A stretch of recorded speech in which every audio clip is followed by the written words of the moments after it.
آؤ اپنا احتساب کریں۔ اس وقت اللہ کی طرف سے اگر میرا بلاوا آ جائے، کیا موت کی آمد سے پہلے مجھے خبر دی جائے گی؟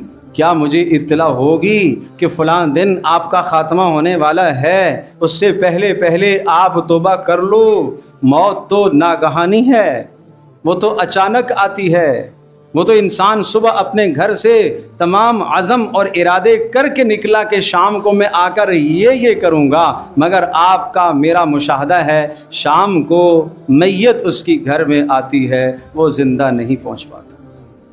شام کو آدمی کہتا ہے صبح یہ کروں گا، صبح آنے سے پہلے ہی دنیا سے خاتمہ ہو جاتا ہے، اس کا نام بدل جاتا ہے، اقتدار ختم ہو جاتا ہے، حکومت ختم ہو جاتی ہے، مال دوسروں کے پاس چلا جاتا ہے۔ جس مال کی کمائی کے لیے اس نے حلال اور حرام کی تمیز نہ کی، وہ مال ساتھ نہیں جاتا۔ جس دن دنیا میں آیا تھا تو کیسے آیا تھا؟ خالی ہاتھ دنیا میں آیا تھا، کپڑا دوسروں نے پہنایا تھا، غسل دوسروں نے دیا تھا۔ جس دن جائے گا کپڑا دوسرے پہنائیں گے، غسل بھی دوسرے ہی دیں گے۔